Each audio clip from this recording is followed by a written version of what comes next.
Shalom à tous, bienvenue. Bienvenue au nom de l'école de Yeshua, bienvenue auprès de l'Éternel qui est là pour nous former, nous façonner à la gloire de ton Saint-Nom. Il est notre Père, aussi remettons-nous à lui afin qu'il nous façonne, nous forme comme il le veut. Merci Père très saint, parce que tu nous as rachetés au travers du sang de l'agneau. Nous nous couvrons du sang de l'agneau et nous venons vers toi, afin que tu nous touches les uns et les autres, que tu nous formes, que tu nous façonnes comme toi tu le veux, à la gloire de ton Saint-Nom, par la puissance de ton Esprit Saint. Que ton nom soit béni, honoré-lui toujours et partout. Merci pour tout ce que tu nous as donné déjà. Merci pour tout ce que tu vas nous donner aujourd'hui. Que ton nom soit béni, honoré-lui toujours et partout. Alléluia. Amen. Bienvenue donc à tous. Nous sommes en fait sur le chapitre 3 de Michée. Okay. Et nous voyons donc un certain nombre de mots. Donc allons voir ce qu'il en est. Et regardons en fait ici donc le contexte.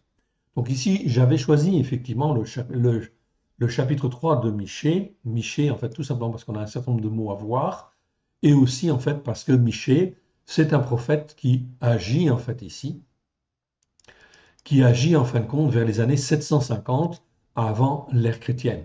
Michée, c'est Mira en fait en hébreu, prophétisa durant le règne de Yotam, d'Achaz et de Rizkiaou, c'est-à-dire vers les années 700, on va dire 750, 730 ou 745, 715, dans ces eaux-là.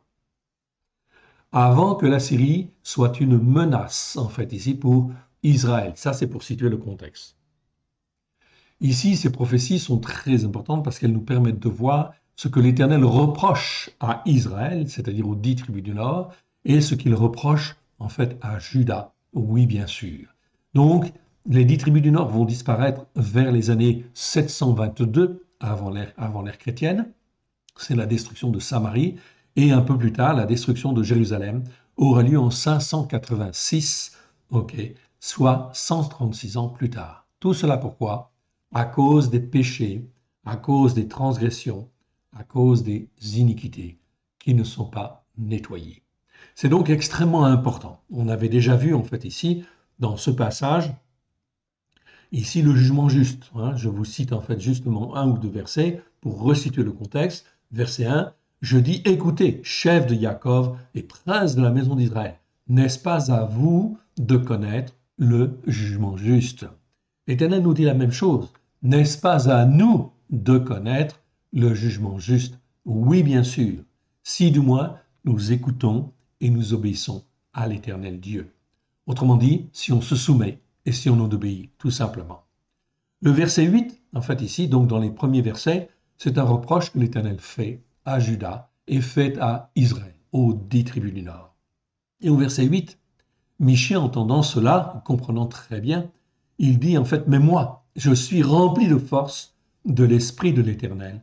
Je suis rempli justement du jugement juste, de la manière de bien juger en fait ici, et de vigueur pour faire connaître à Jacob sa transgression et à Israël son péché, afin effectivement, toujours là, bien évidemment, de donner l'opportunité aux uns et aux autres de prendre conscience de leur transgression, de leur péché, et qu'ils puissent se repentir et revenir à l'Éternel. Ce n'est pas pour condamner, en fait, ici directement, mais c'est un appel à la repentance. Si, du moins, ils reviennent à l'Éternel, ils prennent conscience de leur transgression, de leur péché.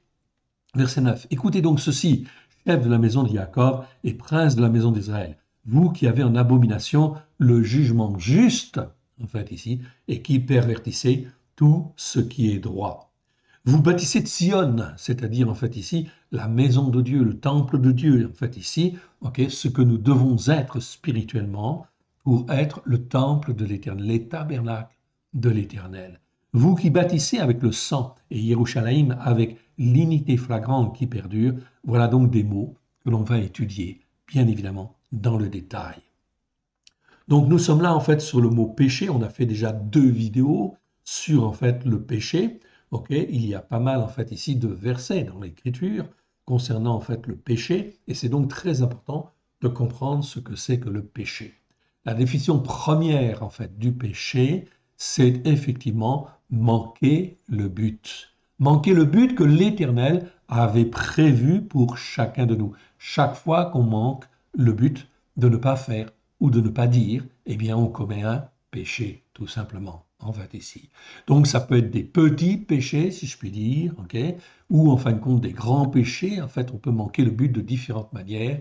Tout ce qui correspond au fait de manquer la cible que l'Éternel Dieu a prévue pour chacun de nous, eh bien, on est en fait ici dans le péché. Voilà pourquoi il faut bien prendre conscience de cette dimension-là. Alors on peut demander pardon à Dieu pour nos péchés, pour nos manquements, nos faiblesses, nos doutes, nos erreurs, pour avoir manqué la cible que lui avait prévue pour nous. Ça, c'est une très bonne attitude. C'est donc important d'en prendre conscience. Oui, bien sûr. On va donc continuer sur le péché et nous étions arrivés, il me semble, en fait, à Ésaïe chapitre 6. Ok, donc on revient donc à Ésaïe chapitre 6. J'espère que vous voyez bien à l'écran. Voilà. Ici, je sélectionne, c'est bon. Et en fin de compte, on y arrive. Donc là, on arrive au chapitre 6 et on est au verset en fait 7, où il est dit, il me toucha la bouche, donc c'est le prophète Ésaïe, oui bien sûr, il me toucha la bouche et dit, ceci a touché tes lèvres, ton iniquité est enlevée et ton péché est expié. Ah, intéressant, pourtant Ésaïe, c'est un grand prophète de l'Éternel. Comment se fait-il que lui, il péchait et lui, en fait, il avait des iniquités? Et oui, il en avait encore. On en a en fait encore. Quand même, quand on nettoie, on n'a pas nettoyé parfaitement. Oui, bien sûr. Donc, ce qui veut dire qu'on raisonne d'une certaine manière, on fait les choses d'une certaine manière, on dit les choses d'une certaine manière, mais ce n'est pas forcément selon un jugement juste, c'est-à-dire approprié, d'une part. Et donc, on va commettre des péchés, évidemment, sans, entre guillemets, le vouloir, ok, parce qu'on n'est pas saint quelque part, d'où l'importance et la nécessité de s'attacher à l'Éternel Dieu le plus possible, d'être le plus possible soumis et obéissant, afin que l'Esprit de Dieu nous lave, nous purifie, nous sanctifie de tous les péchés, bien évidemment, et bien sûr de nos iniquités. Iniquité ici, on peut comprendre les conséquences en fait du péché, c'est-à-dire tout ce qui, en fin de compte, vient après le péché, donc les conséquences avec des malédictions ou des héritages ou ceci ou cela. Nos iniquités, ce sont aussi notre, comment dire, la tradition spirituelle dans laquelle on a été élevé, qui n'est pas juste en fin de compte devant Dieu, et là on traîne l'iniquité de nos pères. Oui, bien sûr. Okay. Donc c'est important d'en prendre conscience. Notre jugement, il peut être déformé. Donc on va continuer sur le péché aujourd'hui. En fait, ici, nous sommes en fin de compte, le mot péché existe 296 fois dans les Écritures. Et là, en fait, ici, nous sommes arrivés en fait au 186e, en fait, ici, mot dans les Écritures. On le voit, c'est inscrit en fait en haut à gauche sur mon écran. Donc en tout, il y a donc 296 versets. Donc 296, en fait ici, eh bien on va avancer et on va les faire. On va tous les faire, tout simplement parce que c'est extrêmement important. Et cela nous forme, nous façonne en fait à l'intérieur, afin que l'on puisse avoir une manière de penser, une manière de réfléchir qui soit plus conforme à celle que Dieu veut, afin de pouvoir glorifier son nom dans nos cœurs et dans nos vies. Alors, certes, c'est un petit peu long, mais c'est extrêmement important. Et dans les enseignements à venir, qui sont effectivement très poussés, en fait ici, il est très important que l'on connaisse bien ces bases, donc ce que c'est qu'un péché, ce que c'est qu'une transgression, ce que c'est qu'une iniquité, bien sûr, ce sont les éléments de base fondamentaux qu'il faut connaître, qu'il faut bien connaître. Donc on pose là les bons fondements. Donc on va prendre le temps, en fait ici, de bien étudier ce mot-là. En fait aussi. Enfin, les mots transgression, iniquité et en fin de compte péché, évidemment. Donc on prendra le temps qu'il faut. Donc je pense qu'il y aura peut-être une vidéo encore ou deux, peut-être deux, parce qu'il faut vraiment en fin de compte que ce soit bien ancré et que l'on se défasse de la notion de péché qui a été transmise, bien évidemment, par effectivement l'Église catholique, l'Église protestante, les églises évangéliques, où la notion de péché, évidemment, est faussée, oui bien sûr. Il y a une partie de vrai, mais il y a un grand manquement en fait aussi, quelque part, dans la notion de péché dans les églises dites chrétiennes. Voilà pourquoi il faut revoir en fait ici la question, etc., de manière plus précise. Alors allons voir.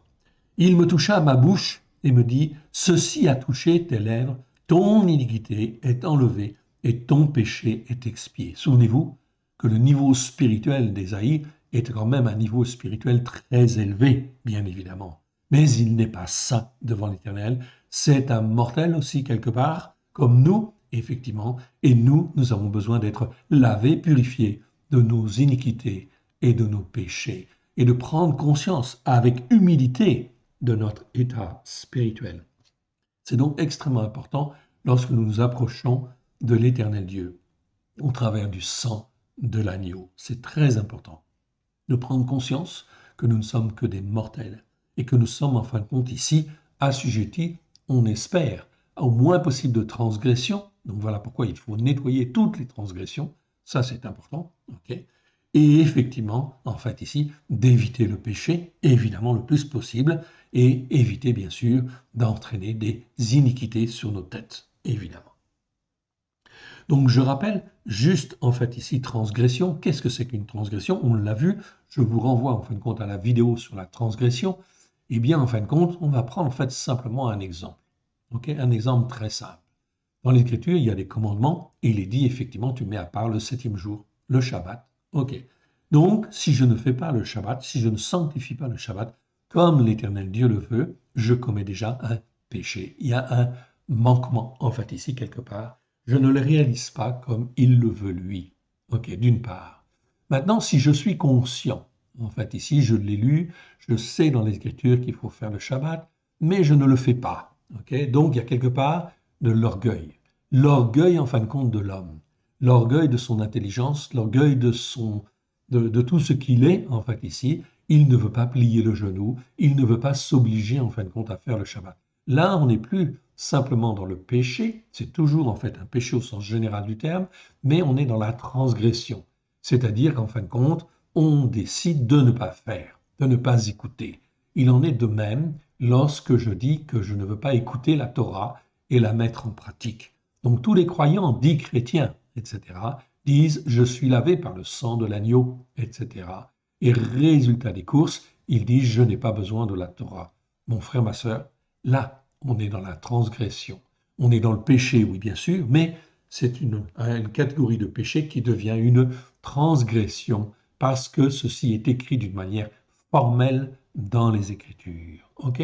Donc là, on est dans le rejet, en fin de compte ici, de la parole de Dieu et de la sanctification.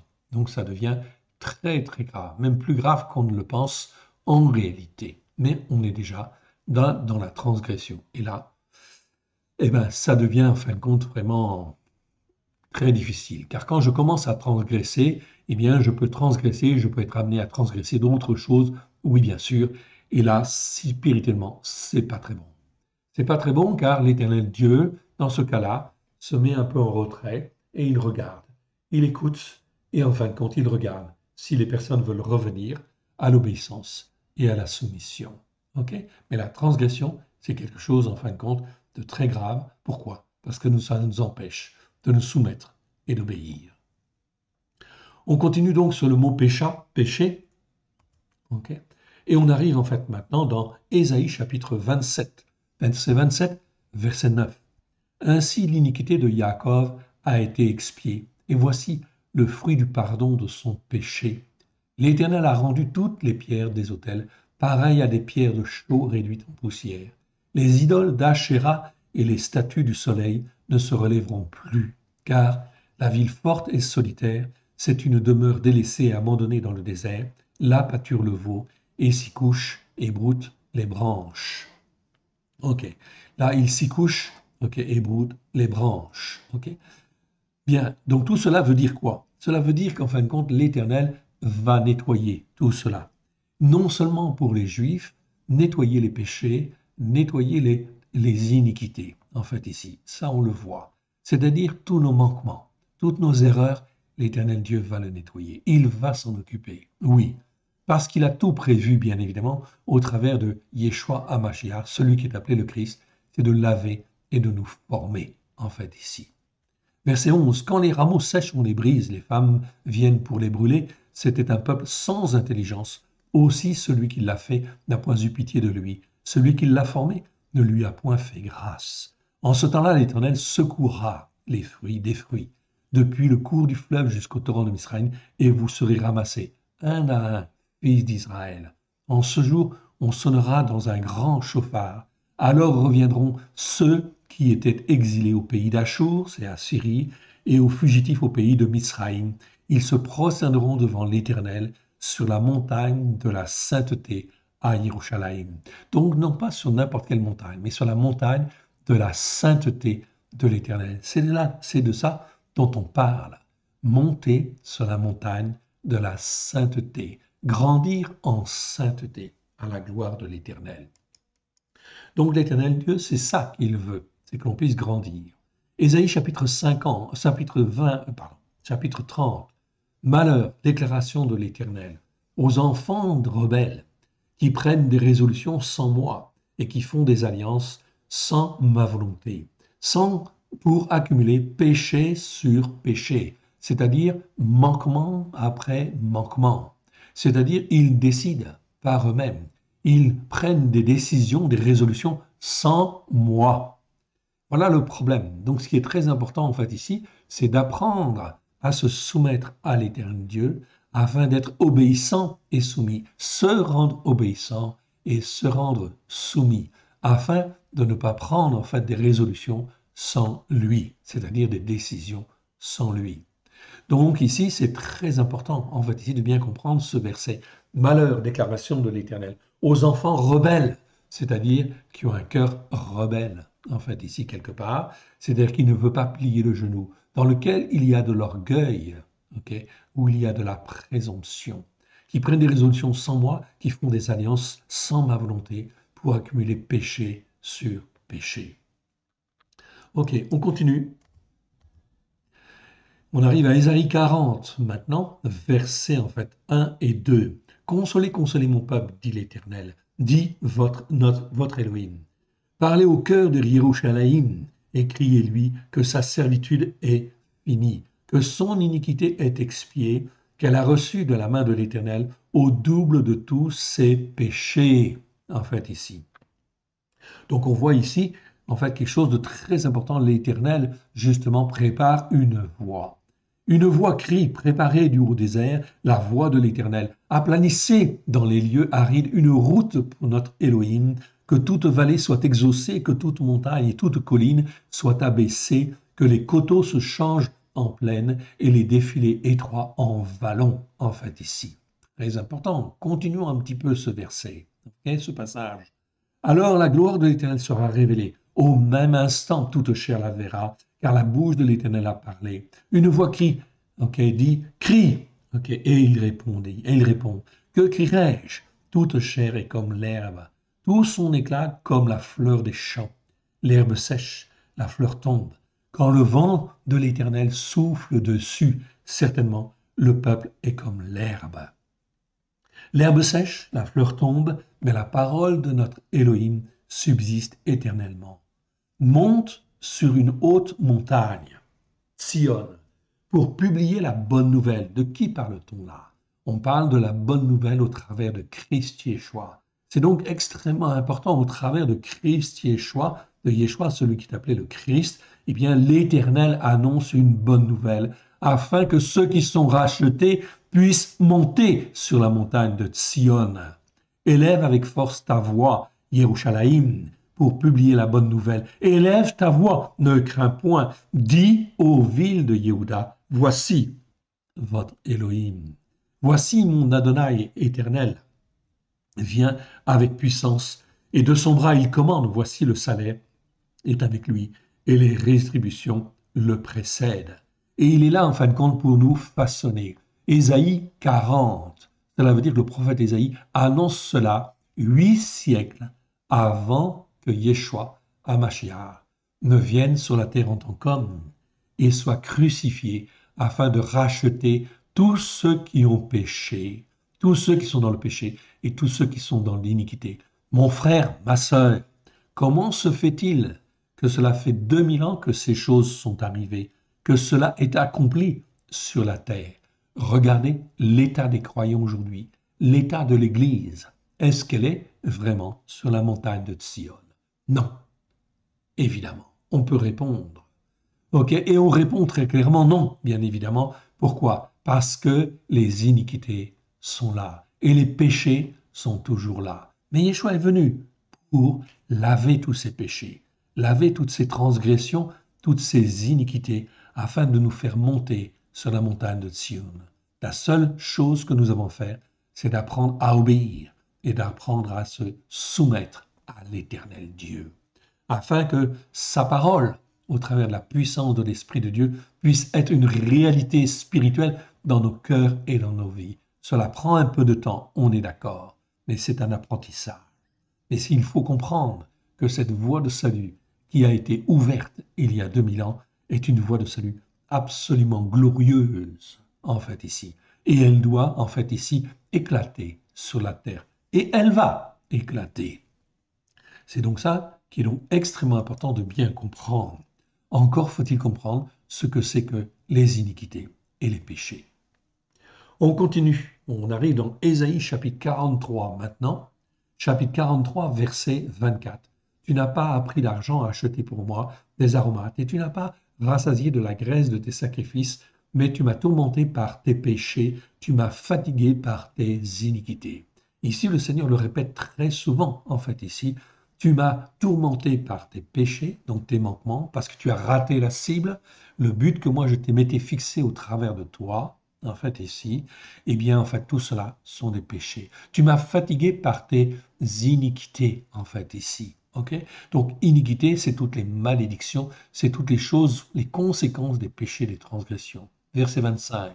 C'est moi, l'Éternel dit, qui efface tes transgressions, parce que tu as transgressé la parole. Tu n'as pas fait les faits de l'Éternel. Tu n'as pas fait ceci, tu n'as pas fait cela, etc.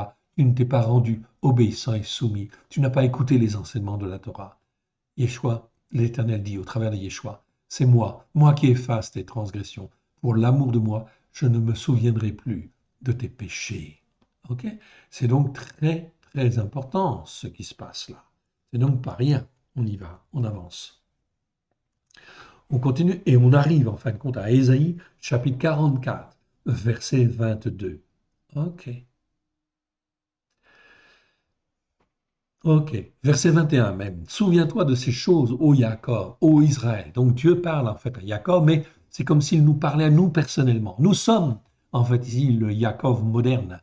Nous sommes l'Israël de Dieu en fait ici. Voilà pourquoi il nous parle. Souviens-toi de ces choses, ô Jacob, car tu es mon serviteur. Nous sommes les serviteurs de l'Éternel Dieu, serviteurs et servantes. Je t'ai formé, tu es mon serviteur. Israël, je ne t'oublierai pas. Verset 22, j'efface tes transgressions comme un nuage et tes péchés comme une nuée. Reviens à moi, car je t'ai racheté. Le Seigneur dit tout au travers de ça. Okay? Donc il nous a rachetés, c'est-à-dire qu'il nous pardonne nos péchés, nos transgressions et nos iniquités au travers du sang de l'agneau. Oui, bien sûr. C'est donc extrêmement important de bien comprendre, en fait, ici, cette dimension spirituelle. On arrive en Ésaïe 58, verset 1. Ésaïe 58, verset 1. Crie à plein gosier et ne retiens pas. Élève ta voix comme un chauffard. Annonce à mon peuple ses transgressions, à la maison de Jacob ses péchés.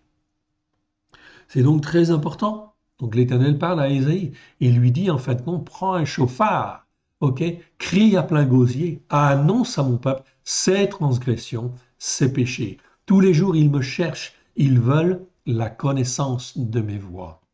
Comme une nation qui aurait pratiqué la justice par la foi et n'aurait pas abandonné le jugement juste. Eh oui, là on revient à la notion de jugement juste, en fait, ici. Ok? Et l'Éternel Dieu leur reproche. Ils cherchent les voies de Dieu ici, mais en fin de compte, ils ont abandonné la manière de bien juger, le jugement juste, en fait, ici. Ils n'auraient pas abandonné le jugement juste de son Élohim. Ils me demandent des jugements selon la justice.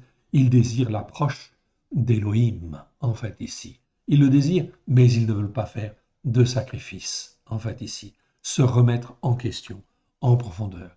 L'Éternel Dieu sonde les cœurs, sonde les reins. L'Éternel Dieu sonde chacun de nos cœurs, chacun de nos reins, bien évidemment. Il regarde si nous sommes sincères dans notre démarche, si nous voulons vraiment, en fait, ici, nous attacher à l'Éternel Dieu, de tout son cœur, de toute son âme, de tout son esprit, pour apprendre à raisonner comme lui, il raisonne, ou alors, en fait, ici, pour faire ce que l'on a envie de faire. Ah, l'Éternel Dieu sait très bien discerner ça. Ok? Ça ne pose pas de problème. Continuons. Ésaïe 59. Non, versets 1 et 2, on va lire. Okay. Non, la main de l'Éternel n'est pas trop courte pour sauver, ni son oreille trop dure pour entendre, mais ce sont vos iniquités qui mettent une séparation entre vous et votre Élohim.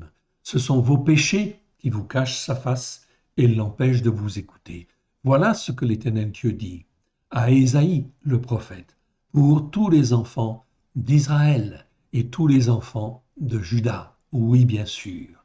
Ce sont vos péchés qui vous cachent sa face et l'empêchent de vous écouter, de vous écouter.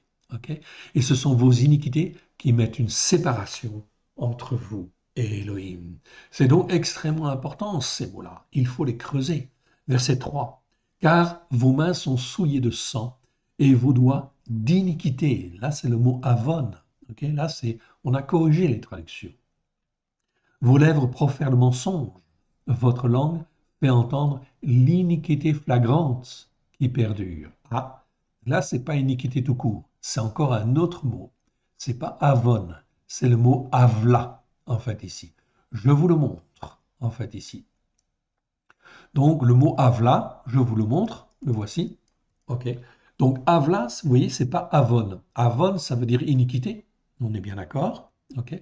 Et avla, c'est une forme d'iniquité, mais ce n'est pas l'iniquité. C'est une iniquité flagrante qui perdure dans le temps, en fait, ici. On va prendre un exemple. OK, bien sûr. Je suis croyant, je veux m'attacher à l'Éternel Dieu, et je ne fais pas le Shabbat. Ou je commence en fait à le faire, mais je ne fais pas les fêtes de l'Éternel. Je n'ai rien compris en fait aux fêtes de l'Éternel, et je ne plie pas le genou. Je suis dans l'iniquité. Mais là, plus l'iniquité flagrante qui perdure. Ah, là, c'est embêtant. C'est beaucoup plus embêtant, bien évidemment. Parce qu'on peut revenir de l'iniquité tout court, oui, mais l'iniquité flagrante qui perdure, on peut encore revenir. On est d'accord. OK? L'Éternel le permet. OK? Aucun verset ne dit dans l'Écriture qu'en fin de compte, on ne peut pas revenir, justement, de l'avla, de l'iniquité flagrante qui perdure.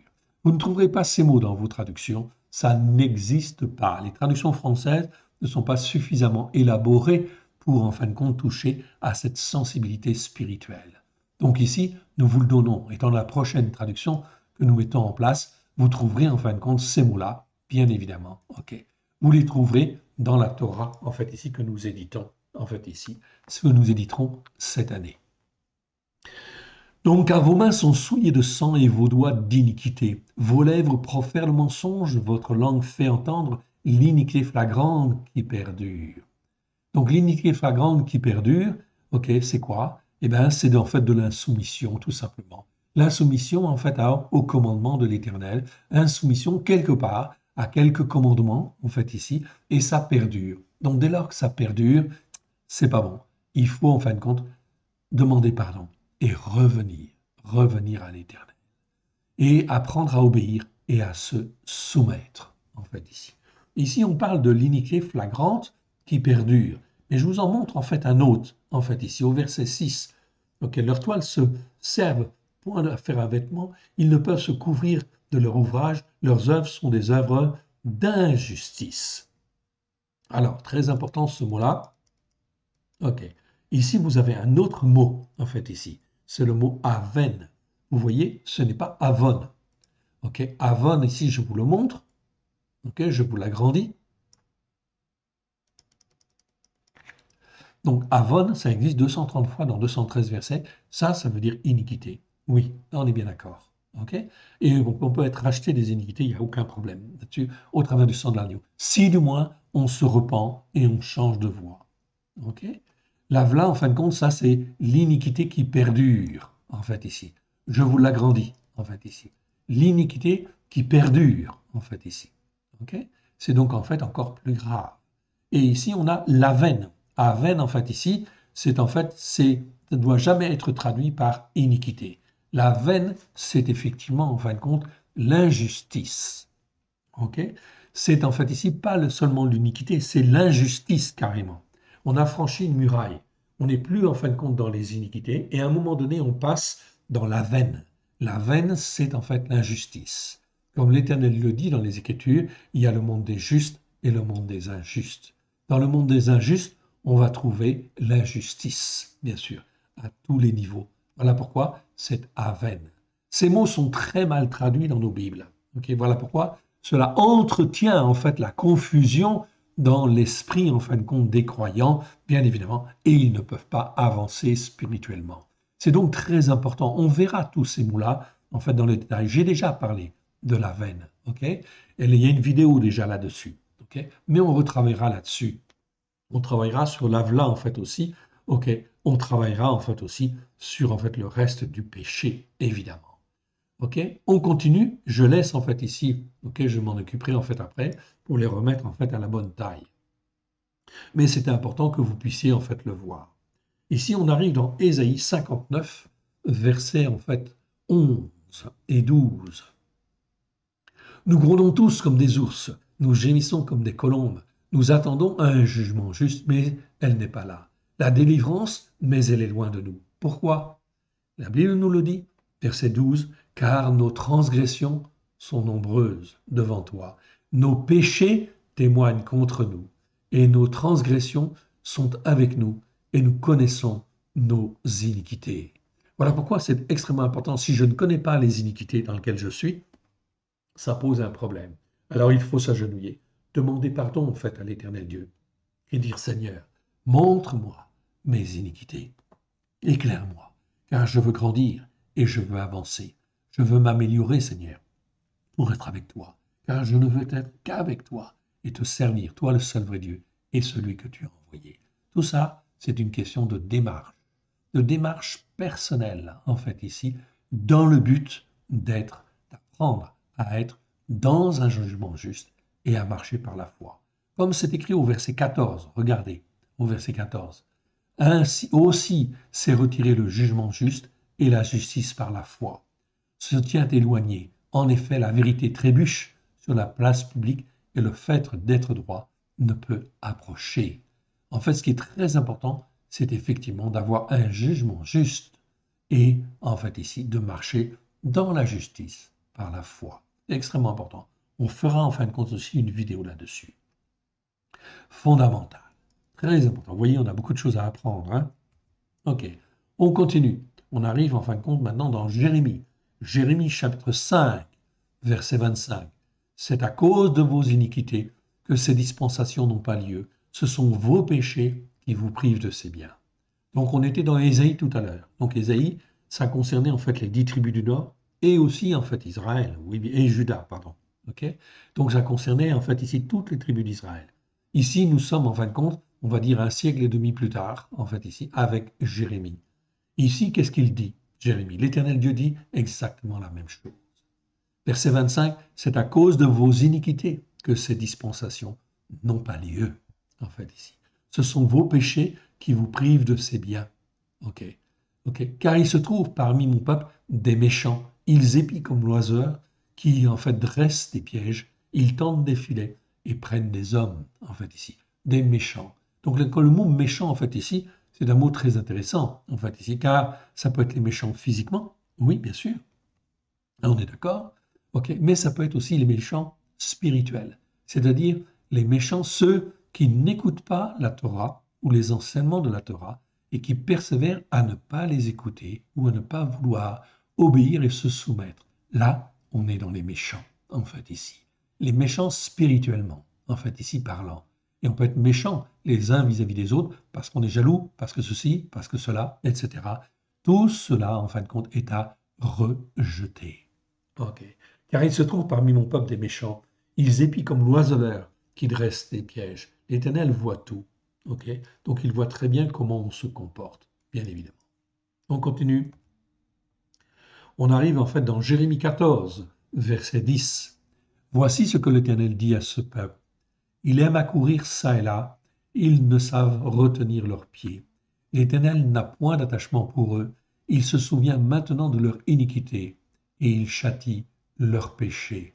Tout simplement quand on fait ce qu'on veut, même si j'ai donné mon cœur et ma vie à Yeshua, si je suis donc en croyant, et je suis a priori sauvé, oui, bien sûr, mais je n'écoute pas, mais je ne fais pas, en fait, ici, la volonté de Dieu.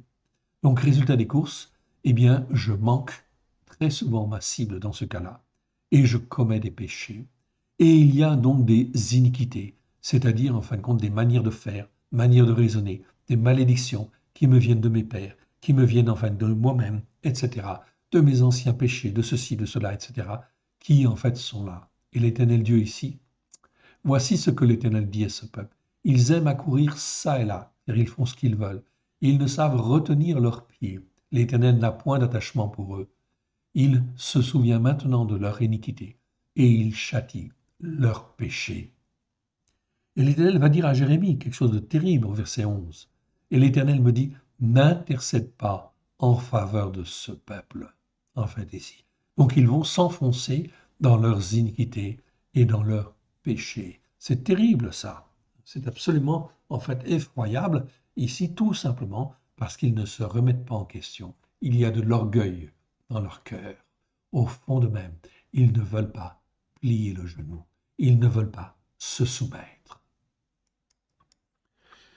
Ok, ici on est dans Jérémie, hein, donc il reste en fait Judas et Benjamin, enfin essentiellement. Donc on va maintenant dans Jérémie chapitre 15, verset 13. Je livre gratuitement au pillage tes biens et tes trésors à cause de tous tes péchés sur tout ton territoire. Ok. Je te fais passer avec ton ennemi dans un pays que tu ne connais pas, car le feu de ma colère s'est allumé. Il brûle sur vous. Ok. Tout cela pourquoi? À cause, bien sûr, des péchés, à cause des iniquités qui ne sont pas nettoyées. C'est donc extrêmement important de bien comprendre cela. Hein. Au verset 11, on dit, en fait, l'Éternel dit, certes, tu auras un avenir heureux, certes, je forcerai l'ennemi à t'adresser des supplications au temps du malheur, au temps de la détresse oppressante qui amène l'angoisse. Le fer brisera-t-il le fer du septentrion et les reins? Je lis gratuitement au pillage tes biens. Okay. Donc, ça fait partie d'une sanction que l'Éternel, en fait, opère sur son peuple à cause de ses péchés, parce qu'il ne s'est pas remis en question, tout simplement. Donc il va être mis sous une détresse oppressante, sous des gens qui oppriment.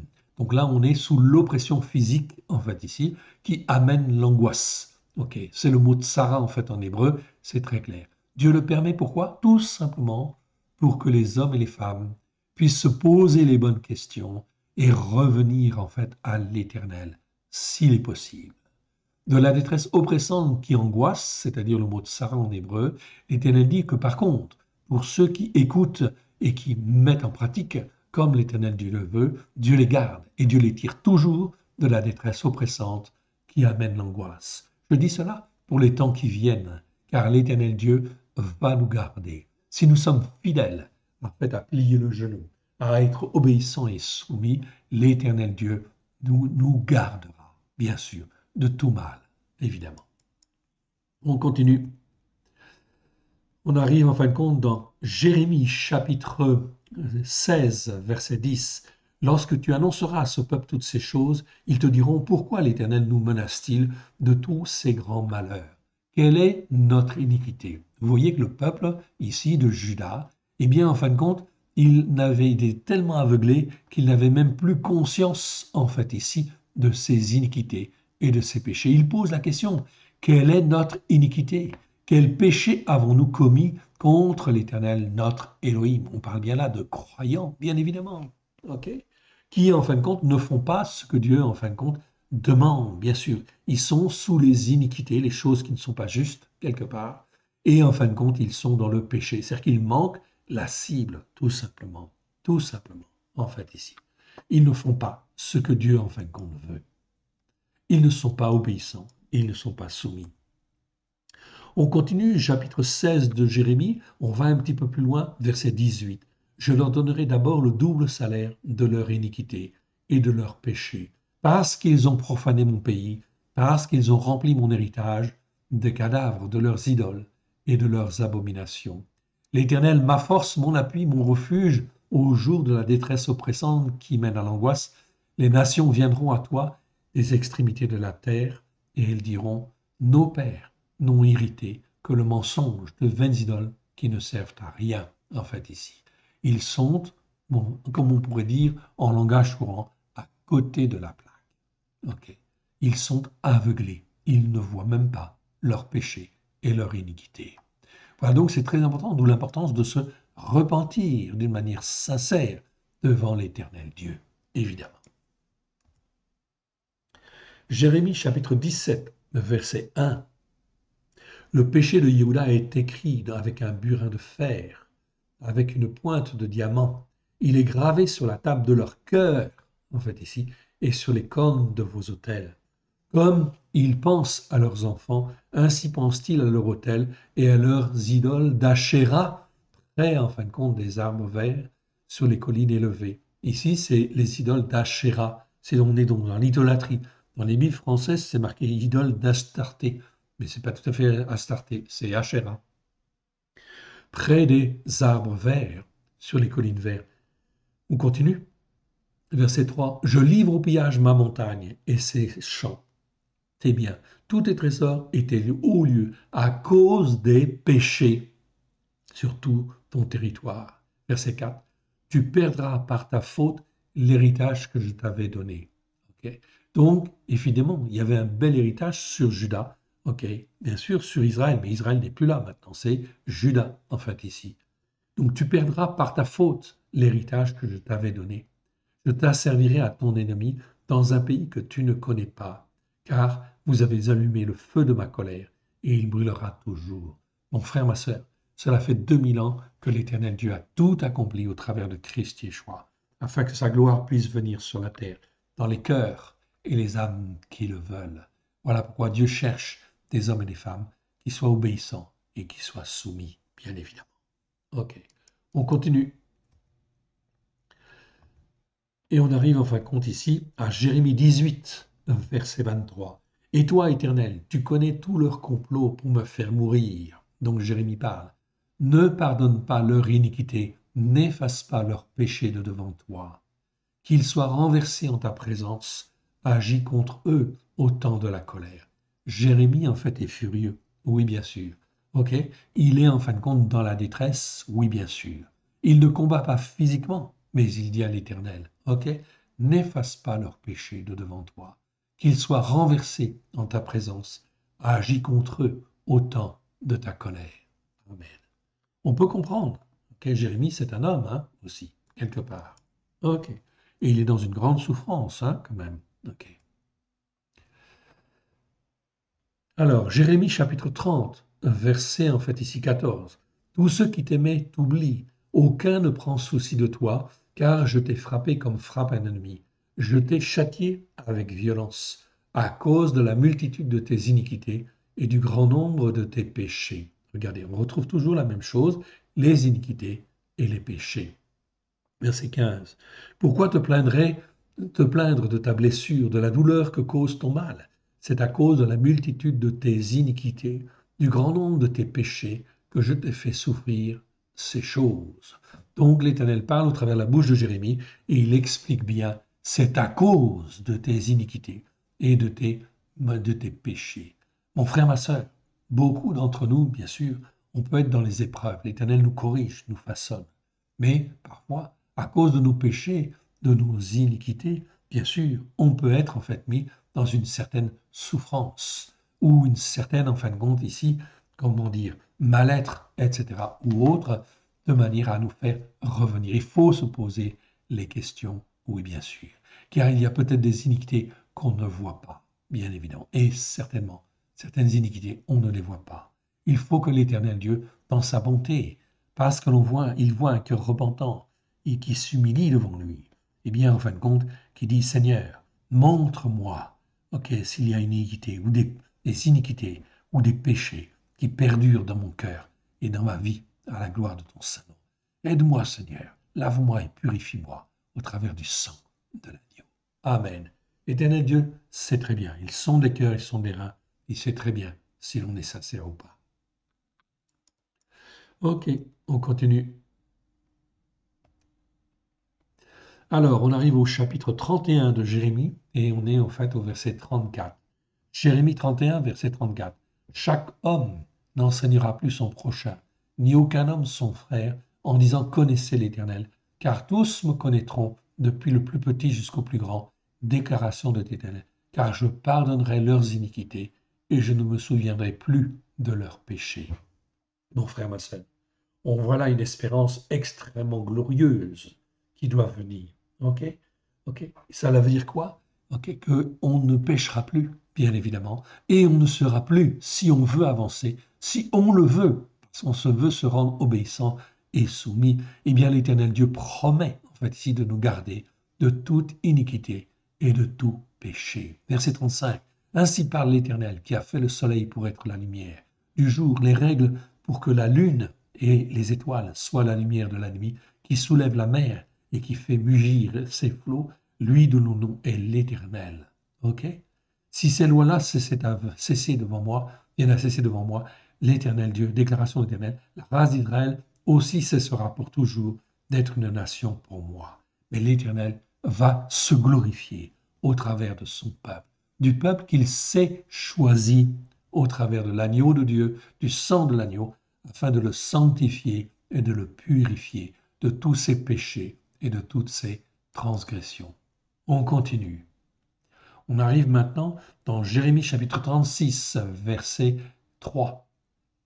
Quand la maison de Yehuda entendra tout le malheur que je pense lui faire, peut-être reviendront-ils chacun de la voie qui attire sur eux le malheur. Alors je pardonnerai leur iniquité et leurs péchés. On voit donc là très clairement que l'Éternel Dieu, en fait, est sans aucun problème disposé à pardonner les iniquités et à pardonner en fait les péchés. Notre manière de voir, notre manière de penser qui est peut-être tordue, etc., eh bien en fait l'Éternel Dieu est prêt à pardonner. Si, du moins, on veut se repentir et s'humilier devant lui et se rendre obéissant dans tout ce que nous comprenons, en fait ici, des enseignements de la Torah, des prophètes et des psaumes.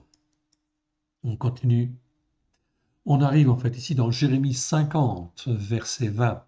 En ces jours, en ce temps-là, déclaration de l'Éternel, on cherchera l'iniquité d'Israël, elle n'existera plus. Le péché de Yehuda, il ne se trouvera plus, car je pardonnerai au reste que j'aurai laissé.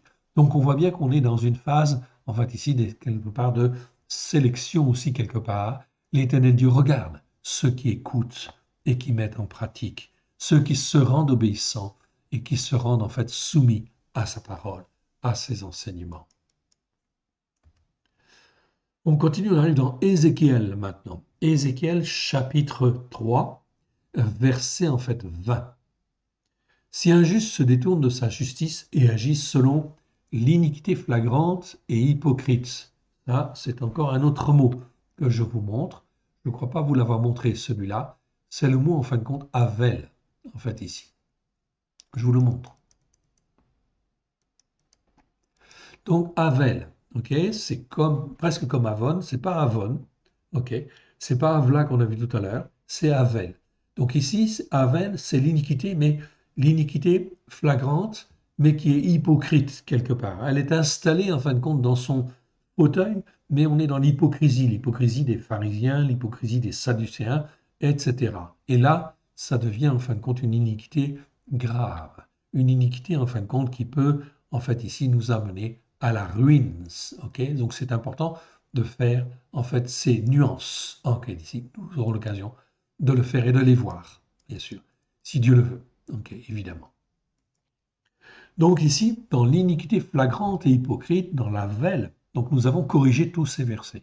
Dans vos traductions, vous ne trouverez aucune traduction française qui dispose en fin de compte de ces, effectivement, de ces variantes. Ça n'existe pas. Voilà pourquoi nous travaillons dessus, évidemment, afin de donner aux croyants ici une, comment dire, une traduction qui soit adéquate. En fait, ici, plus adéquate, ok, qui soit meilleure. agit selon l'iniquité flagrante et hypocrite, je mettrai un piège. L'Éternel dit, je mettrai un piège devant lui et il mourra. Parce que tu ne l'as pas averti, il mourra dans son péché. Donc attention, les rôles de prophète ou les gens qui ont en fait une onction prophétique, c'est extrêmement important de faire attention. Nous devons avertir, bien évidemment, les uns et les autres de ce qui arrive. Et en fait ici, des iniquités flagrantes et hypocrites, ou des iniquités, des transgressions, etc., de toutes ces formes, entre guillemets, de péché. Je mettrai un piège devant lui et il mourra. Parce que tu ne l'as pas averti, il mourra dans son péché. Ok, car ça fait partie des manquements, bien évidemment, donc c'est un péché aussi. On ne parlera plus de la justice par la foi qu'il a pratiquée, et je te redemanderai son sang. Donc attention, quand Dieu donne une onction prophétique, c'est extrêmement important de faire attention à ce que l'on fait. Ok, il faut être sérieux.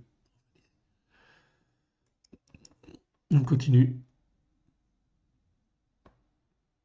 Et on arrive dans Ézéchiel chapitre 16, verset 51. Samarie n'a pas commis la moitié de tes péchés. Ok, donc Dieu parle en fait à Yehuda, oui, à Juda, évidemment. Samarie, c'est les 10 tribus du Nord, en fait, ici, n'a pas commis la moitié de tes péchés. Tes abominations ont été plus nombreuses que les siennes, et tu as justifié tes sœurs par toutes les abominations que tu as faites. Ézéchiel chapitre 16, verset 52. Toi qui condamnais tes sœurs, supporte ton opprobre à cause de tes péchés par lesquels tu t'es rendu plus abominable qu'elles et qui les font paraître plus justes que toi. Sois confuse et supporte ton opprobre puisque tu as justifié tes sœurs quelque part. On continue Ézéchiel 18, verset 14. Mais si un homme a un fils qui voit tous les péchés que commet son père, qui les voit et n'agisse pas de la même manière, si ce fils ne mange pas sur les montagnes et ne lève pas les yeux vers les idoles de la maison d'Israël, s'il ne déshonore pas la femme de son prochain, s'il n'opprime personne, s'il ne prend point de gage, s'il ne commet point de rapine, s'il donne son pain à celui qui a faim et couvre d'un vêtement celui qui est nu, s'il tend sa main aux pauvres, s'il exige ni intérêt ni usure, s'il observe mes jugements ici, ok, ou ma manière de juger, et suit mes règles, celui-là ne mourra pas dans l'iniquité de son père, c'est-à-dire dans les malédictions, en fait ici, qui viennent de son père. L'iniquité, c'est tout ce qui est, en fait ici, les conséquences des péchés, des transgressions de nos pères, qui n'ont pas été payés du temps du père. Donc dans ce cas-là, les iniquités, c'est-à-dire les conséquences, sont retransmises jusqu'à la 3e, 4e génération. D'où l'importance, bien évidemment, de bien faire attention. Donc, s'il se comporte bien, ce fils, eh bien, celui-là ne mourra pas pour l'iniquité de son père. Il vivra, bien évidemment.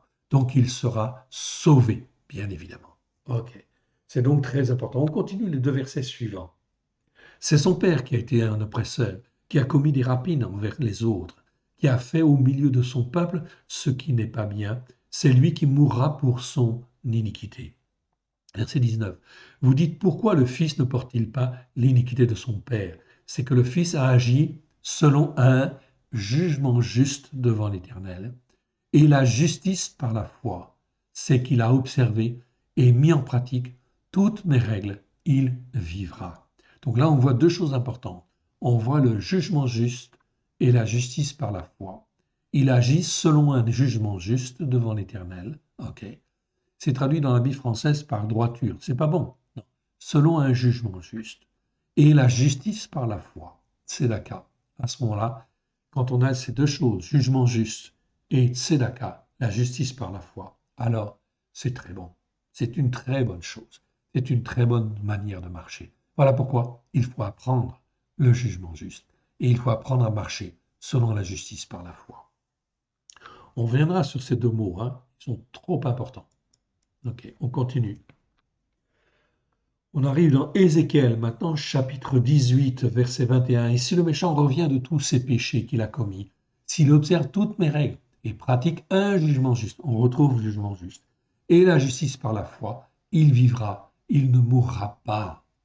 Okay. Toutes les transgressions qu'il a commises seront oubliées. Il vivra à cause de la justice par la foi qu'il a pratiquée. On ne peut pas être plus clair en fait ici. Okay. Je continue, verset 24. Si le juste se détourne de sa foi, de sa justice par la foi, et commet l'iniquité flagrante et hypocrite, ici, le mot Havel qu'on a vu tout à l'heure, on le verra dans le détail de toute façon. S'il imite toutes les abominations du méchant, vivra-t-il? Toute sa justice par la foi sera oubliée, parce qu'il s'est livré à l'infidélité et n'a pas manqué de commettre des péchés. À cause de cela, il mourra. Voilà pourquoi tous les croyants, mon frère, ma sœur, okay, qui en fin de compte ont donné leur cœur et leur vie à Jésus, bien évidemment, mais qui n'écoutent pas les enseignements de la Torah pour les mettre en pratique. Mon frère, ma sœur, il faut les avertir, car ils sont en train de tomber justement dans l'iniquité flagrante et hypocrite, ou l'iniquité flagrante qui perdure. Résultat des courses, eh bien, en fin de compte, ils vont tomber. Ils vont inévitablement tomber. Ok, voilà pourquoi il convient de parler, de leur parler, évidemment, si possible. Oui, bien sûr, ça va de soi. Mais il faut leur parler si, en fin de compte, on veut essayer de les sauver. Ils auront entendu la parole, qu'ils écoutent ou n'écoutent pas, ça c'est leur problème. Mais il faut enfin qu'ils aient entendu, en fait, ici. C'est très important. Voilà pourquoi Dieu suscite des hommes et des femmes, pour qu'ils soient vraiment ancrés sur les racines hébraïques de la foi, qu'ils puissent être des témoins de sa vérité et dire par un jugement juste, ceci n'est pas bon, ceci est faux, ok, ici, parce que ce n'est pas conforme aux enseignements de la Torah, au travers de Christ Yeshua, avec grâce et vérité. Donc il faut le dire, il faut l'exprimer, oui bien sûr, ok, afin qu'ils puissent revenir, s'il est possible, de leur mauvaise voie. Ok, on continue. Il mourra. Ok, on va maintenant dans Ézéchiel chapitre 21.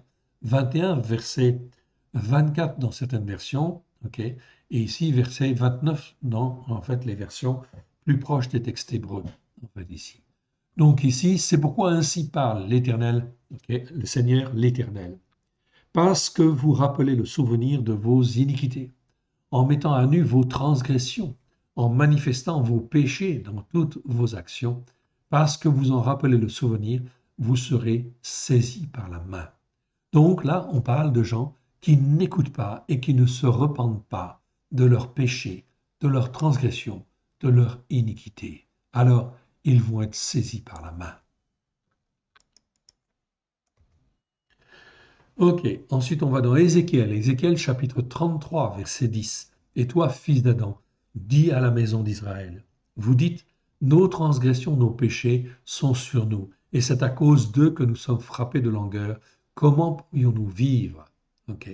Verset 11, dis-leur, je suis vivant, déclaration du Seigneur l'Éternel. Ce que je désire, ce n'est pas que le méchant meure, c'est qu'il change de voie et qu'il vive. Revenez, revenez de votre mauvaise voie. Et pourquoi mourriez-vous, maison d'Israël? On continue. Et toi, fils d'Adam, dis aux enfants de ton peuple, la justice par la foi du juste ne le sauvera pas au jour de sa transgression, ni le méchant, et le méchant ne tombera pas par sa méchanceté le jour où il s'en détournera. De même que le juste ne pourra pas vivre par sa justice au jour de sa transgression. Ok? Écoutons bien ce qu'il dit en fait ensuite. Lorsque je dis au juste qu'il vivra, s'il se confie dans la justice par la foi et commet une iniquité flagrante et hypocrite. Ok? C'est donc pas iniquité tout court ici, hein? C'est iniquité flagrante et hypocrite. C'est Havel. On verra ce mot-là aussi. Toute sa justice par la foi sera oubliée et il mourra à cause de l'iniquité flagrante et hypocrite, Havel, qu'il a commise. Verset 14. Lorsque je dis au méchant, tu mourras, s'il revient de son péché et pratique un jugement juste et la justice par la foi, donc vous voyez, on retrouve les deux mots en fait ici, les deux expressions.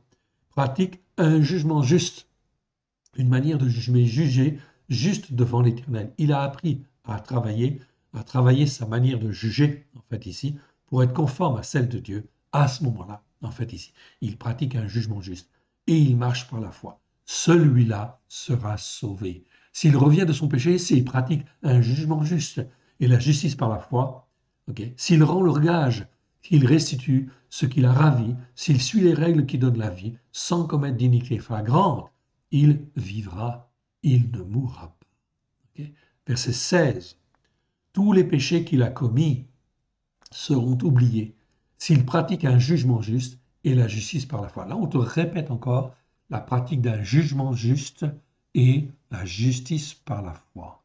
Très important, en fait, ici. On va le retrouver très souvent, en fait, ici. On le retrouve au verset 19, regardez. Si le méchant revient de sa méchanceté et pratique le jugement juste et la justice par la foi, il vivra à cause de cela. Donc, la mise en pratique, l'écoute, la soumission, la mise en pratique sont en fait ici des choses essentielles, fondamentales. On continue et on arrive dans Ézéchiel chapitre 40, verset 39. Dans le vestibule de la porte se trouvaient de chaque côté 2 tables sur lesquelles on devait égorger le sacrifice d'élévation, le sacrifice pour le péché et le sacrifice pour avoir enfreint la Torah. Ah, tiens donc, là on est au temps du Mashiach. Oui, oui, il y a encore en fin de compte des sacrifices qui sont mis en place. Oui, à cause des erreurs, pour montrer l'exemple, en fait, ici. Mais ici on parle de sacrifice d'élévation, pas de holocauste. Le mot holocauste, nous l'avons supprimé parce qu'il n'est pas, il est mal approprié.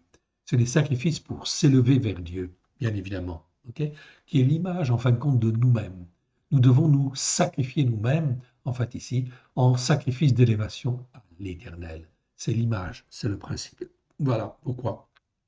Ces sacrifices vont reprendre avec le Messie. Pourquoi? Simplement pour montrer et expliquer qu'on ne peut pas se sacrifier à moitié. Il faut se sacrifier pleinement, s'engager pleinement avec l'Éternel. Donc sacrifice d'élévation d'une part, ensuite sacrifice pour le péché, pour tous nos manquements, toutes nos erreurs, en fait, ici. Donc ici, c'est bien péché, c'est rata.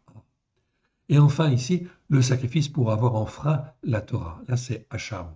C'est très très mal traduit. C'est traduit dans nos Bibles en français par, en fait, sacrifice de culpabilité. Si bien qu'en fin de compte, ça entretient, en fait, ici, le flou. Qu'est-ce que c'est qu'un sacrifice, en fait, de culpabilité par rapport au sacrifice de péché? Demandez cela à n'importe quel croyant. Ils ne sauront pas vous répondre, en fait, ici. En réalité, c'est parce que les traductions sont faussées, bien évidemment. Ici, ce dernier sacrifice ici, en fait, ici concerne, ça ne doit pas être traduit par sacrifice de culpabilité. Ça doit être traduit par le sacrifice pour avoir enfreint la Torah, pour ne pas avoir écouté la Torah, c'est-à-dire la loi que l'Éternel Dieu a donnée. C'est donc très important. On fera un enseignement là-dessus. Ne me demandez pas plus d'explications pour le moment. En fait, ici, chaque chose en son temps. Mais ça ne doit pas être traduit par sacrifice de culpabilité. C'est une erreur. Ça entraîne le flou, en fait, ici, et les hommes et les femmes ne savent plus discerner, en fait, ici, la vérité. Alors, on remet les pendules à l'heure et on recale, en fait, les choses. Ézéchiel, chapitre 42, verset 13. Il me dit les chambres du septentrion et les chambres du midi, qui sont devant la place vide, ce sont les chambres de la sainteté, pas la chambre sainte, la chambre de la sainteté, de tout ce qui représente la sainteté de Dieu, où les serviteurs qui s'approchent de l'Éternel mangeront ce qui est sainteté des saintetés.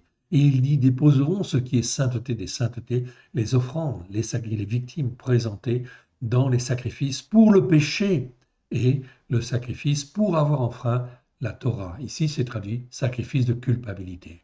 Donc vous voyez, on revient en fin de compte au temps du Mashiach, à la restitution, bien évidemment, des enseignements de la Torah. Oui, bien sûr. Et il faut sanctifier en fait le peuple justement pour qu'il revienne en fait ici à la Torah, pleine de grâce et de vérité. Il y aura donc des sacrifices afin de montrer en fait ici aux uns et aux autres l'exemple. Et c'est le prince qui fera tout ça, bien évidemment. Il sait ce qu'il va faire dans le but d'expliquer à ses enfants, oui, bien sûr. Ézéchiel 43, verset 9. Tu donneras aux sacrificateurs, aux Lévites, qui sont de la postérité de Tsadok et qui s'approchent de moi pour me servir d'éclamation du Seigneur l'Éternel un petit de gros bétail, un taureau en sacrifice pour le péché. C'est-à-dire un sacrifice pour tous les manquements, pour toutes les erreurs, en fait, ici, qui ont pu être commises, parce qu'ils ont manqué la cible. Verset 21. Tu prendras le taureau du sacrifice pour le péché, et on le brûlera dans un lieu réservé à la maison, au dehors du sanctuaire. Verset 22. Le second jour, tu offriras en sacrifice pour le péché un bouc pris sur le taureau intègre. On purifiera ainsi l'autel comme on l'a purifié avec le taureau.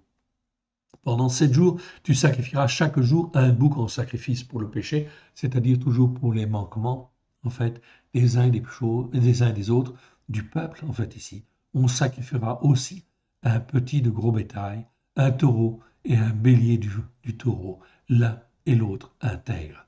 Tout cela, en fait, ici, mon frère, ma soeur, a un but éducatif, de nous former, de nous montrer, de nous expliquer, en fait, ici, plus avant l'Écriture, la sainteté des Écritures. Aujourd'hui, on ne comprend pas encore bien, en fait, ici, ce qui se passe, bien évidemment, parce qu'on est aveuglé encore. On est en partie, en fait, aveuglé. Voilà pourquoi il convient de faire confiance à l'Éternel Dieu, à sa parole, et de marcher par la foi, dans les jugements justes que lui donne, la manière de juger que lui nous donne, bien évidemment. On continue et on arrive en fait ici à Ézéchiel 44, verset 27. Le jour où il entrera dans le lieu de la sainteté, dans le parvis intérieur pour faire le service dans le lieu de la sainteté, il offrira son sacrifice pour le péché, déclaration du Seigneur l'Éternel, d'Adonai l'Éternel. Voici l'héritage qu'ils auront, c'est moi qui sera leur héritage, vous ne leur donnerez point de possession en Israël, je serai leur possession. Là, on parle des sacrificateurs qui sont remis en place, bien évidemment. Verset 29, ils se nourriront des offrandes, des sacrifices pour le péché et des sacrifices pour avoir enfreint la Torah, pas sacrifice de culpabilité. On reviendra là-dessus. Et tout ce qui sera dévoué par interdit en Israël sera pour eux. Ok, je n'insiste pas là-dessus. Ok, on verra plus en détail cela plus tard. Chapitre 45 d'Ézéchiel, Ézéchiel 45, donc on parle bien là de Yeshua. Regardez, verset 17. Le prince sera chargé des sacrifices d'élévation, des offrandes ordinaires et des libations aux fêtes et aux nouvelles lunes, au Shabbat, à toutes les solennités de la maison d'Israël. Il offrira le sacrifice pour le péché. Et oui, tout simplement, parce que, en fait, ici, beaucoup de croyants ont manqué la cible, n'ont pas obéi et n'ont pas, en fin de compte, fait ce qu'il fallait en ne faisant pas toutes les fêtes de l'Éternel, bien évidemment, en ne respectant pas, en fait, ici, et on ne sait pas encore tout, hein, évidemment, okay, mais en fait, ici, il y a des choses qu'on devrait savoir, mais qu'on ne fait pas. Alors là, c'est un péché. L'offrande ordinaire, le sacrifice d'élévation, les offrandes de reconnaissance en expiation pour la maison d'Israël. Verset 18, ainsi parle, Adonai l'Éternel. Le premier jour du premier mois, tu prendras un jeune taureau intègre et tu feras l'expiation du sanctuaire.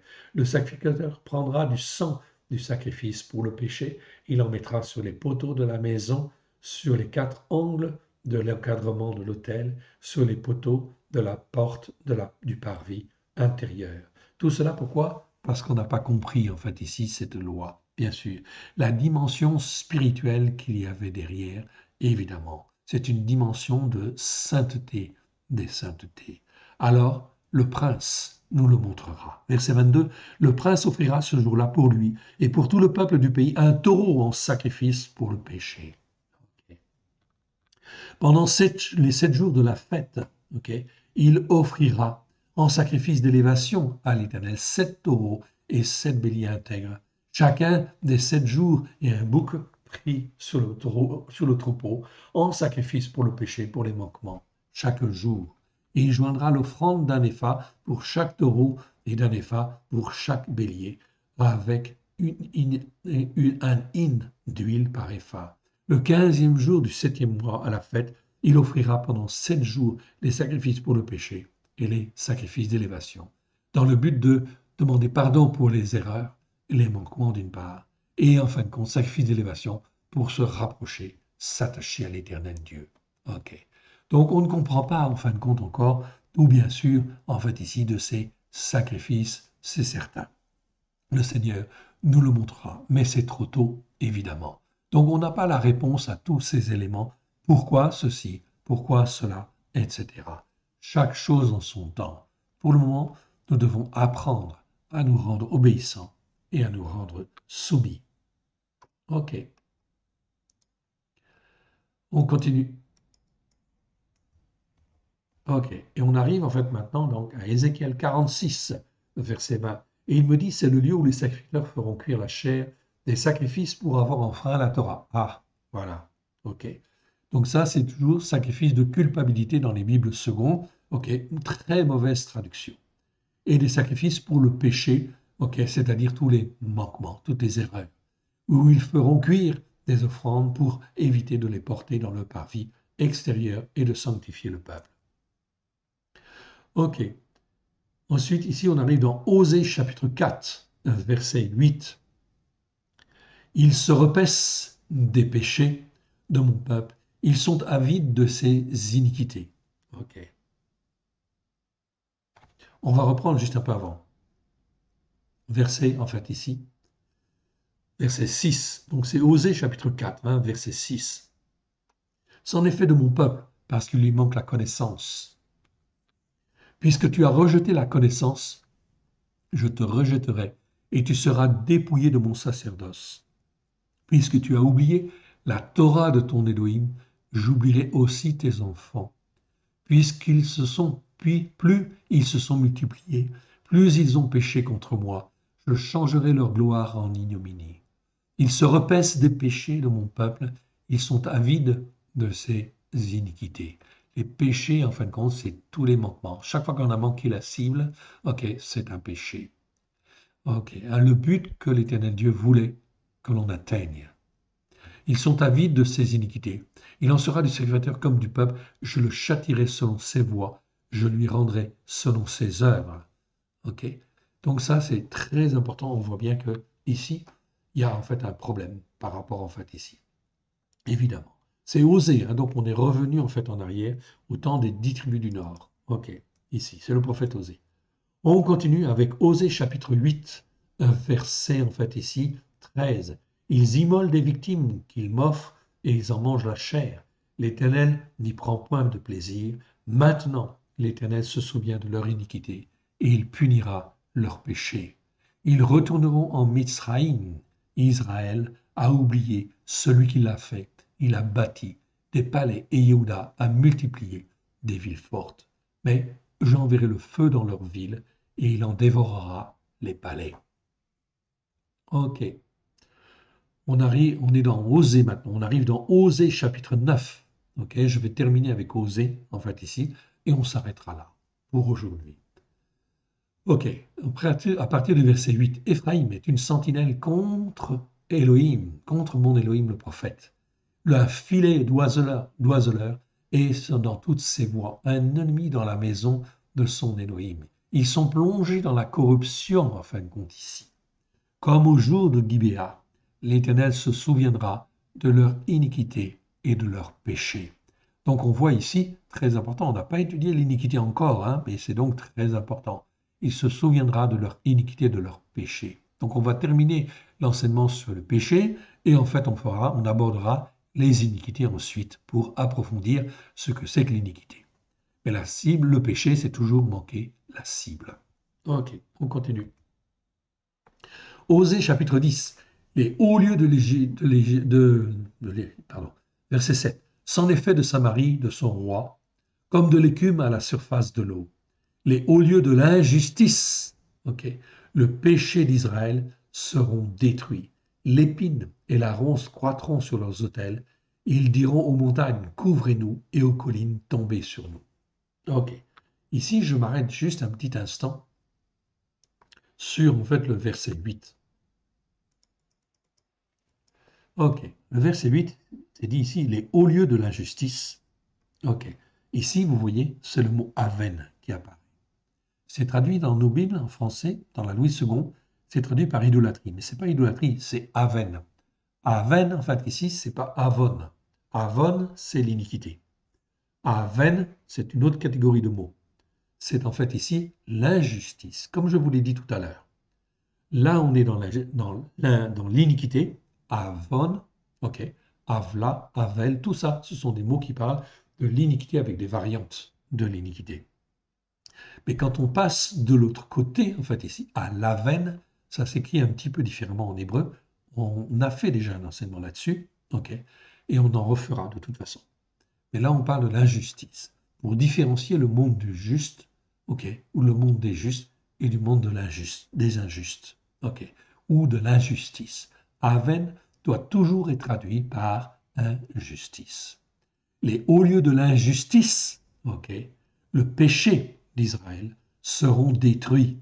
Les pines et la ronce squatteront dans leurs autels. Ils diront aux montagnes, couvrez-nous, et aux collines, tombez sur nous. Pourquoi? Parce que justement, ils sont arrivés à être dans l'injustice. Donc, ils sont condamnés, ils vont être ruinés, bien évidemment. C'en est fait des 10 tribus du Nord. Donc, on revient là-dessus pour bien expliquer, en fait, ici, que la persévérance, en fait, dans les péchés, les transgressions, les iniquités, entraîne de plus en plus d'iniquités. Des iniquités qui peuvent être flagrantes, qui peuvent perdurer, en fait, dans le temps, en fait, ici. Et si elles deviennent hypocrites, quelque part, à ce moment-là, on passe dans le domaine de la veine, et à ce moment-là, on est dans le domaine de l'injustice. Et là, personne, tu entends mon frère, ma sœur, personne qui est dans le domaine de l'injustice ne peut revenir. C'est impossible. Je vous rappelle le psaume 36, okay, dans la version que nous avons retraduite, évidemment, qui montre d'une manière certaine que l'on ne revient pas de la veine. Okay. Je vous le montre quand même. Psaume 36. C'est trop important, psaume 36. Ok. Voilà. Psaume 36, lisons-le. La déclaration de la transgression d'un méchant avec la correction que nous avons fait, hein, bien évidemment. La déclaration de la transgression d'un méchant est au fond de son cœur. La terreur d'Élohim n'est pas devant ses yeux, car il se flatte à ses propres yeux dans son iniquité, Avon, pour assouvir sa haine. Les paroles de sa bouche sont injustice. Là, on est dans l'aven, pas Avon.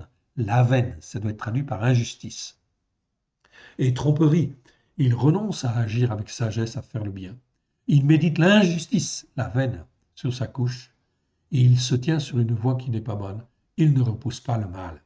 L'Éternel, ta bonté atteint jusqu'aux cieux, ta fidélité jusqu'aux nues. Ta justice par la foi est comme les montagnes de Dieu. Tes jugements sont comme le grand abîme. Éternel, tu soutiens les descendants d'Adam et les bêtes. Combien est précieuse ta bonté, ô Elohim! À l'ombre de tes ailes, les fils d'Adam cherchent un refuge. Ils se rassasient de l'abondance de ta maison et tu les abreuves au torrent de tes délices. Car auprès de toi est la source de la vie. Par ta lumière, nous voyons la lumière. Étends ta bonté sur ceux qui te connaissent et ta justice par la foi sur ceux dont le cœur est droit. Que le pied de l'orgueil ne m'atteigne pas, que la main des méchants ne me fasse pas fuir.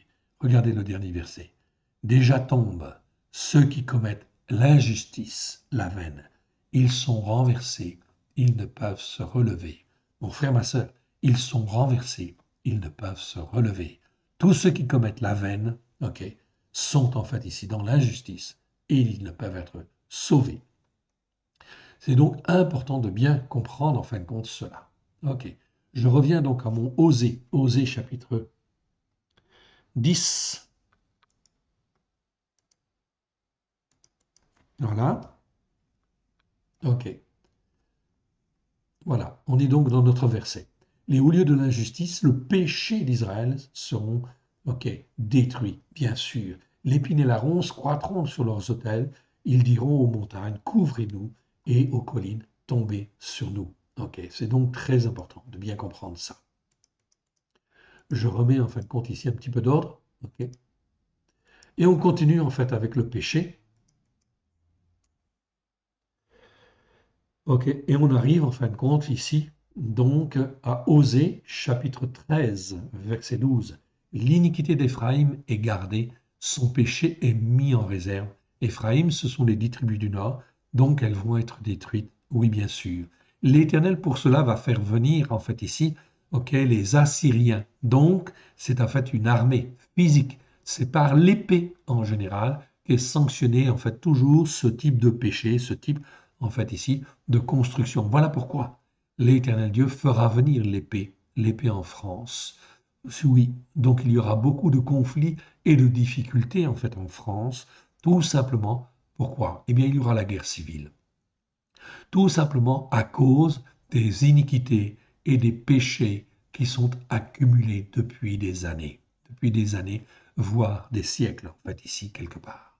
Donc ici, l'iniquité d'Éphraïm, l'iniquité de la France est gardée, son péché est mis en réserve. Voilà pourquoi, ici, de grands troubles sont à venir. Mais si nous attachons à l'Éternel Dieu, de tout notre cœur, de toute notre âme, de tout notre être, nous serons gardés de la détresse oppressante qui amène l'angoisse, afin justement d'être les témoins de l'Éternel dans les temps qui viennent, afin de ramener les uns et les autres à la Torah, pleine de grâce et de vérité, au travers de Yeshua, Mashiach. C'est donc très très important, c'est un appel hein, en réalité. Ok. Et là, on arrive dans Amos. Amos, en fait, ici, donc Amos, chapitre 5, verset 12. Je vais simplement le lire, en fait, le verset, mais on va s'arrêter là, en fait, ici, pour aujourd'hui. Car je le sais, vos transgressions sont nombreuses, vos péchés se sont multipliés, vous avez opprimé le juste, vous recevez le prix des rançons, et vous violez à la porte le droit des pauvres, en fait, ici. Si je continue, voilà pourquoi en ces temps, comme ceux-ci, le sage se tait, car les temps sont mauvais. Recherchez le bien et non le mal, afin que vous viviez, qu'ainsi l'Éternel, l'Élohim des armées, soit avec vous, comme vous le dites. Verset 15. Haïssez le mal et aimez le bien. Faites régner à la porte, faites régner à la porte le jugement juste, et peut-être l'Éternel, l'Élohim des éternels, des armées, aura pitié du reste de Yosef. Donc on va s'arrêter là, à Amos chapitre 5, verset 12, et on continuera la prochaine fois. Il y aura donc une quatrième vidéo sur le péché. Nous terminerons en fait ici la prochaine fois. Nous avons à peu près une petite soixantaine de versets en fait encore à faire. Ok, mais c'est très important. C'est très important, fondamental. Que l'Éternel Dieu vous bénisse, que l'Éternel Dieu vous garde. On va donc terminer en fait ici par une petite prière si vous le voulez bien. Père très saint, nous te remercions pour ces enseignements. Aide-nous, mon Dieu, mon Père, à te faire plaisir, que nous puissions te servir comme toi tu le veux. Aide-nous à mieux comprendre. Pardon pour nos péchés, pardon pour nos manquements, pardon pour nos erreurs, pardon pour nos transgressions, pardon pour nos iniquités. Tout ce qui pèse sur nos cœurs qui n'est pas ta gloire, étant ta main bienfaisante. Que le sang de l'agneau nous lave, nous purifie, nous sanctifie, nous apprenne à être bien ancrés sur la Torah, les prophètes et les psaumes, avec grâce et vérité au travers de Yeshua Mashiach, afin que nous puissions être remplis par ton esprit de force et de vigueur, afin de pouvoir témoigner, Seigneur, de ta parole, de ce qui est péché, de ce qui est transgression, de ce qui est iniquité, afin de te glorifier, toi le seul vrai Dieu et celui que tu as envoyé. Que l'Éternel Dieu vous bénisse, que l'Éternel Dieu vous garde. Regardez ces vidéos, regardez-les, méditez-les, mais c'est extrêmement important. Je ne reviendrai pas sur la notion de péché, ni sur la notion de transgression, ni sur la notion des iniquités, que nous verrons, on ne l'a pas encore vu. C'est extrêmement important, afin de se sanctifier à la gloire de l'Éternel. Que l'Éternel Dieu vous bénisse, que l'Éternel Dieu vous garde. Alléluia. Amen.